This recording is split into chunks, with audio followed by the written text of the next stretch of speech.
Sanskriti University for Excellence in Life, BTech Agri BSc Lateral Entry.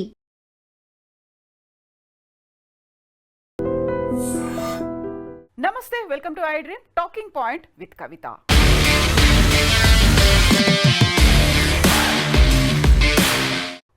Gust of wind, burst of fire గా Dassault Rafale ని అభివర్ణిస్తుంటారు. Dassault Rafale యుద్ధ విమానం fighter jet France తయారు చేసింది. ఈ 2-సీటర్ twin engine ఉన్నటువంటి ఈ 2-సీటర్ ఒకవైపు ఎయిర్ ఫోర్స్, మరోవైపు నేవీ కూడా ఉపయోగపడేలా మల్టీ రోల్ ఉన్నటువంటి fighter jet for the first time operation సింధూర్లో ఫుల్ ఫ్లెడ్జ్డ్గా భారతదేశం ఒక యుద్ధం కోసం ఉపయోగించుకున్నటువంటి ఫైటర్ జెట్ విమానం ఇది. దీనికి సంబంధించే ఇప్పుడు బోల్డ్ అంతా డిస్ఇన్ఫర్మేషన్ వస్తోంది అనుకుంటూ దసో ఏదైతే రఫేల్ని తయారు చేసిందో ఆ కంపెనీ యాజమాన్యం అనౌన్స్ చేసింది.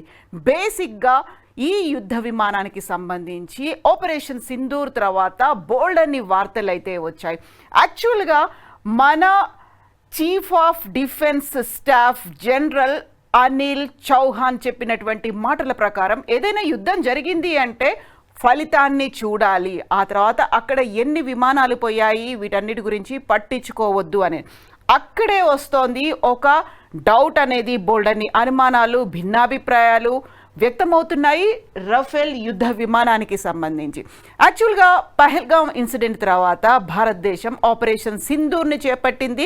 9 ఉగ్ర స్థావరాలతో పాటుగా వైమానిక స్థావరాల మీద పాకిస్తాన్ మీద ప్రెసిషన్ స్ట్రైక్స్ చేసింది భారతదేశం. అక్కడ అనుకున్న లక్ష్యాన్ని చాలా క్లియర్గా ప్రిసైజ్డ్గా భారతదేశం కంప్లీట్ చేసుకొని వచ్చింది. ఆపరేషన్ సింధూర్ సక్సెస్ అయినట్టుగా అనౌన్స్ చేసింది. కరెక్ట్గా అదే సమయంలో పాకిస్తాన్ కూడా మన భారతదేశానికి చెందినటువంటి యుద్ధ విమానాలని మేము కూల్ చేశాము అని అనౌన్స్మెంట్ చేసింది. అందులోనూ ఆపరేషన్ సింధూర్ జరిగిన సమయంలో పాకిస్తాన్కి ఎంత నష్టం జరిగింది అనేది మనం చెప్తూ వచ్చాము. బట్ మనకు కూడా అదే స్థాయిలో నష్టం జరిగింది అని పాకిస్తాన్ అప్పటి నుంచే వార్తలు ప్రచురించడం మొదలుపెట్టింది. అందులోనూ ప్రధానంగా 5 యుద్ధ విమానాల్ని మేము కూల్ చేశాము. భారత్కు చెందినటువంటి ఆ 5 యుద్ధ విమానాల్లో 3 రఫేల్ ఫైటర్ జెట్లు కూడా ఉన్నాయని పాకిస్తాన్ అప్పుడు అనౌన్స్ చేసింది. అదే టైంలో మన డిఫెన్స్ అధికారులు, త్రివిధ దళాలకి చెందినటువంటి అధికారులు కూడా దానికి సంబంధించి ఎన్ని విమానాల్ని నష్టపోయాము అనేటువంటి మాటని చెప్పలేదు. ప్రతిపక్షాలు కూడా, అఖిలపక్షం కూడా దాన్ని డిమాండ్ చేశాయి. మనకు జరిగినటువంటి నష్టం ఎంత, ఫైటర్ జెట్లు కూలిపోయాయా అనేటువంటి వివరాల్ని అందించమని. Chief of defence staff general Anil Chauhan చెప్పిన దాని ప్రకారం ఒక ఎగ్జాంపుల్ కూడా ఆయన చెప్పారు. టెస్ట్ మ్యాచ్ మనం గెలుస్తాము, అక్కడ ఫలితం అనేది చాలా ఇంపార్టెంట్ ఉంటుంది. ఎన్ని ఓవర్లలో గెలిచాము, అంతకుముందు ఎన్ని వికెట్లు పోయాయి, ఎంతమంది రన్అట్ అయ్యారు, ఇలాంటి లెక్కలు అవసరం లేదు. కరెక్ట్గా టెస్ట్ మ్యాచ్ మనం గెలిచామా లేదా అదే ప్రామాణికంగా తీసుకోవాలని. బట్ టెస్ట్ మ్యాచ్తో యుద్ధాన్ని పోల్చడానికి కుదరదు. కాబట్టి యాక్చువల్గా ఇక్కడ నష్టం అనేది ఎంత జరిగింది, మనం ఎన్ని కోట్లని కోల్పోయాము, లేకపోతే తీసుకోవాల్సినటువంటి ఒక జవాబుదారీతనం అనేది మిస్ అయింది అనేది ప్రతిపక్షాలు ముందు నుంచి చెప్తున్నాయి. అదే వాదన ఇప్పుడు కూడా చెప్తున్నాయి. కరెక్ట్గా పాకిస్తాన్ లేవనెత్తినటువంటి ఈ వాదనని చైనా కూడా తనకి అనుకూలంగా మలుచుకునే ప్రయత్నం చేస్తోంది.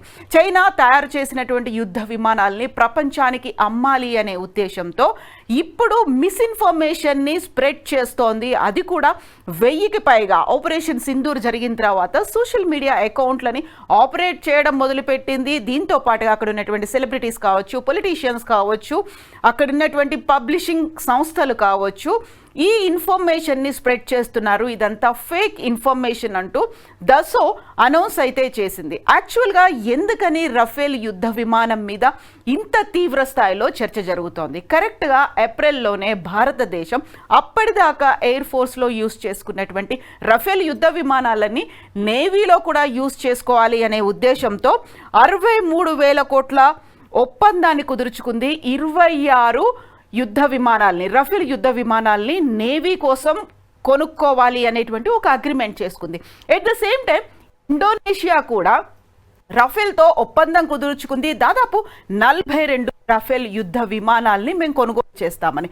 ఇక రఫేల్కి సంబంధించి చూస్తే దీన్ని యాక్చువల్గా ఎందుకని gust of wind burst of fire అని చెప్తూ ఉంటారు. యాక్చువల్గా ఇది గాలి కంటే చాలా వేగంగా ఉంటుంది. అలాగే ఉప్పెన ఉత్పాతం అనేది ఒకేసారి అగ్నిగోళం బద్దలవుతే ఎంతైతే వేడి లేకపోతే ఎంతైతే అగ్ని ఉత్పన్నం అవుతుందో అంత రఫేల్ యుద్ధ విమానంతో వస్తుంది అనేటువంటిది దసో ముందు నుంచి చెప్తోంది. ఇప్పటిదాకా 300కు పైగా యుద్ధ విమానాల్ని 8 దేశాలకి అమ్మింది దసో రఫేల్ ఫైటర్ జెట్లని.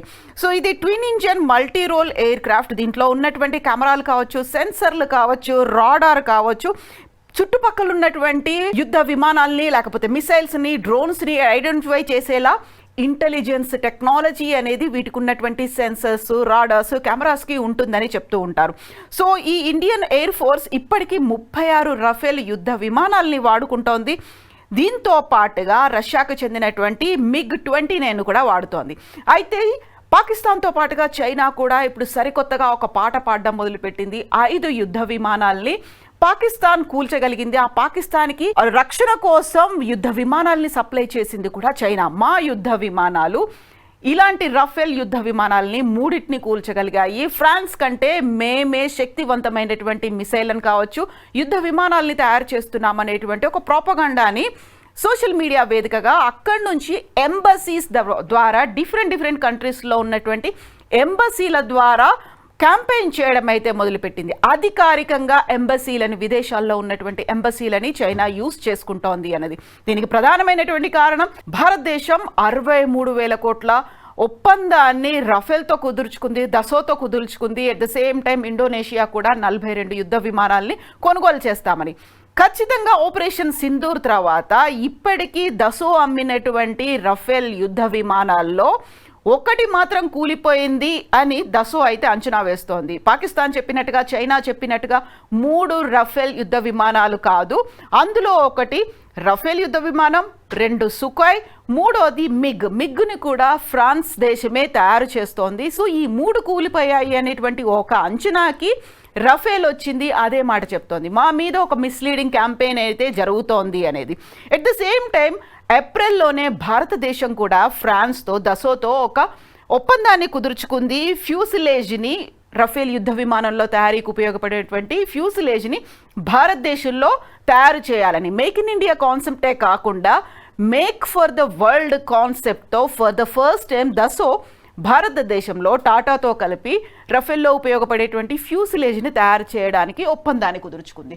సో ఇక్కడ ఇది మిసైల్స్ని క్యారీ చేస్తుంది. అది స్పీడ్, చాలా వేగం కూడా చాలా ఎక్కువగా ఉంటుంది. యుద్ధాలకు సంబంధించి పర్ఫెక్ట్గా ఇది ఉపయోగపడుతుంది అనే మాట. ఇండోనేషియా ఆల్రెడీ తన దగ్గర 42 యుద్ధ విమానాలు ఉన్నాయి. దీనికి తోడుగా 18 యుద్ధ విమానాలని కొనుక్కోవాలి అనేటువంటి ఒక ఆలోచన ఉంది. At the same time French navy, air force కూడా రఫేల్ యుద్ధ విమానాన్ని ఉపయోగిస్తున్నాయి. దీంతో పాటుగా Egypt, Qatar, India, Greece, Croatia and United Arab Emirates దీన్ని వాడుతూ ఉన్నాయి. ఇప్పటికీ తమ డిఫెన్స్ సిస్టంలో రఫేల్ని ఒక భాగం చేసుకున్నాయి. అయితే ఖరీదు కొంచెం ఎక్కువగా ఉంటుంది అనేటువంటి భావనతో ఫ్రాన్స్ నైబరింగ్ స్టేట్స్ మాత్రం దీన్ని తమ డిఫెన్స్ సిస్టంలో, డిఫెన్స్ వ్యవస్థలో ఉపయోగించుకోలేదు. బట్ ఇక్కడే వస్తున్నటువంటి ప్రధానమైనటువంటి మెయిన్ క్వశ్చన్, ఆపరేషన్ సింధూర్లో మన యుద్ధ విమానాలకి ఎంత తీవ్ర స్థాయిలో నష్టం జరిగింది అనేది. సో పాకిస్తాన్ చెప్తున్నటువంటి లెక్కలు 6 అనేది ఉంది, చైనా చెప్తోంది 5 యుద్ధ విమానాలని. బట్ ఫ్రాన్స్, దసో మాత్రం ఒక మాట చెప్తోంది, 3 యుద్ధ విమానాలు పాకిస్తాన్లో ఆపరేషన్ సింధూర్ సమయంలో కూలిపోయాయి అనేది. అయితే ఇక్కడే వస్తున్నటువంటి కీలకమైనటువంటి డౌట్, మన భారతదేశం ఎందుకని ఈ వివరాల్ని అందించలేదు? సో సిడిఎస్ అనిల్ చౌహాన్ చెప్తున్న దాన్ని బట్టి అయితే విజయం అనేది ముఖ్యం, ఎందుకంటే అది చాలా సెన్సిటివ్ జోన్గా ఉంది, వార్ జోన్గా ఉంది. దాంట్లో మనం విజయం సాధించాము, అనుకున్నటువంటి లక్ష్యాన్ని చేరుకోగలిగాము, ప్రెసిజన్ స్ట్రైక్ అయితే చేయగలిగాము అనే మాట. బట్ ఇక్కడే వస్తున్నటువంటి డౌట్స్కి క్లారిటీ ఎవరిస్తారు అనేది. అండ్ ఇక్కడ జరుగుతున్నటువంటి డిస్ఇన్ఫర్మేషన్ అనేది అయితే చెప్తోంది China bad propaganda on Rafale jets అనేది. ఫ్రాన్స్కి చెందినటువంటి పబ్లిషింగ్ హౌసెస్ అయితే అటు ప్రింట్ మీడియా, ఇటు నేషనల్ మీడియాలో కూడా చాలా తీవ్ర స్థాయిలో వస్తున్నాయి. చైనా కుయుక్తులు పన్నుతోంది, తమ ఉత్పత్తి చేస్తున్నటువంటి రఫేల్ యుద్ధ విమానాలకు సంబంధించి అమ్మకాలను దెబ్బతీసేందుకే దౌత్య కార్యాలయాల్లో రక్షణ శాఖ అధికారులు ఇలాంటి ప్రోపగాండాని స్ప్రెడ్ చేస్తున్నారు అనేది. రఫేల్ను యాదృచ్ఛికంగా లక్ష్యంగా చేసుకోలేదు. శక్తివంతమైన యుద్ధ విమానం ఫ్రాన్స్ సామర్థ్యానికి ప్రతీక. దాన్ని లక్ష్యం చేసుకోవడం ద్వారా మా దేశ విశ్వసనీయతను దెబ్బతీసేందుకు చైనా కుట్ర పన్నుతోంది అనేది రాయల్ యునైటెడ్ సర్వీస్ ఇన్స్టిట్యూషన్ లో దసోకి సంబంధించినటువంటి అధికారులు చేసినటువంటి ప్రసంగంలో ఉన్నటువంటి ఇంపార్టెంట్ ఇష్యూస్. అయితే ఇప్పటిదాకా ఇన్ని రకాల యుద్ధాల్లో పాల్గొన్నప్పటికీ రఫేల్ కి ఏ ఒక్క యుద్ధంలో కూడా నష్టం జరగలేదు. బట్ ఆపరేషన్ సింధూర్లో మాత్రం నష్టం జరిగింది అనేది రఫేల్ అంచనా వేస్తోంది. బట్ దాంతో తమకు ఎలాంటి నష్టం లేదు అనే మాట చెప్తూ ఉన్నప్పటికీ కూడా చైనా మాత్రం దీన్ని తీవ్ర స్థాయిలో ఖండిస్తోంది. అఫీషియల్గా ఎక్కడా మేము మాట్లాడలేదు, దానికి సంబంధించి అధికారిక ప్రకటన ఏం రాలేదు అనే దాంతో పాటుగా ఎంబసీల్లో వీళ్ళు మాట్లాడుతున్నారు, ప్రోపగండా చేస్తున్నారు అనే దానికి సంబంధించి ఆధారాలు ఏమున్నాయి అనేది. బట్ అయినప్పటికీ రఫేల్ జెట్ల విక్రయాలకు సంబంధించి ఒప్పందాలు అనేవి కంటిన్యూ అవుతూనే ఉన్నాయి. మరి చైనా చేస్తున్న మాటతో పాటుగా అటు పాకిస్తాన్ చెప్తున్న లెక్కలు అండ్ భారతదేశానికి సంబంధించి విపక్షాలు at the same time defence ఖర్చు అనేది ఎందుకు పెడుతున్నారు, ఎలా ఖర్చు అయిపోతున్నాయి, అండ్ ఒకవేళ నష్టం జరిగితే దానికి సంబంధించినటువంటి అధికారిక లెక్కలు ఎందుకని భారతదేశ ప్రభుత్వం చెప్పలేకపోతోంది. బోల్డెన్ని క్వశ్చన్స్ అయితే ఉన్నాయి. బట్ రఫేల్ యుద్ధ విమానానికి సంబంధించి ఆ శక్తిని రఫేల్ మీద దసో మీద అయితే బోల్డంత నమ్మకం ఉంచినప్పటికీ భారతదేశం ఎప్పటికైనా జరిగిన నష్టం, ఎన్ని యుద్ధ విమానాల్ని కోల్పోయింది అనే దాన్ని వివరాలు వెల్లడిస్తుందా, ఇప్పటికైనా నోరు తెరిచి మాట్లాడాల్సినటువంటి అవసరం ఉంది అని చైనా చేస్తున్నటువంటి డిస్ఇన్ఫర్మేషన్, బ్యాడ్ ప్రోపగండా తర్వాత అడుగుతున్నటువంటి క్వశ్చన్స్. బట్ మీరేమనుకుంటారు? యాక్చువల్గా యుద్ధం జరిగింది, విజయం సాధించాము, అక్కడ జరిగినటువంటి నష్టానికి ఒక అంచనా వేయాల్సిన అవసరం ఉందా, లేకుంటే అధికారికంగా ఒప్పుకోవాల్సిన అవసరం ఉందా, లేదు మనం విజయం సాధించాము అని వదిలేయాలా? విపక్షాలు అండ్ చైనా పాకిస్తాన్ చెప్తున్నటువంటి మాటలు ఇవన్నీ చూసిన తర్వాత మీరేమనుకున్నారు? కామెంట్స్ రూపంలో తెలియచేయండి. నిజంగా ప్రస్తుతం ఉన్నటువంటి సమాజం దేనికి ప్రయారిటీ ఇస్తుంది? ఆర్థిక సంబంధాల చుట్టూ మాత్రమే తిరుగుతుంది. మళ్ళీ ఎన్నికలంగానే చాలా విరక్తి కలుగుతాను. మంచి అనిపిస్తుంది కదా, లేడీస్ కూడా ఛాలెంజింగ్ జాబ్స్ చేసినప్పుడు చాలా బాగుంటది. ట్రాఫిక్ అసిస్టెంట్స్ గా నియమించిన ట్రాన్స్జెండర్స్ అందరితో సాల్యూట్ చేయించుకుంటున్నారు. ఫుడ్ డెలివరీ ఇవ్వటానికి వెళ్ళినటువంటి డెలివరీ బాయ్ అనిల్ పై కళ్ళ ముందు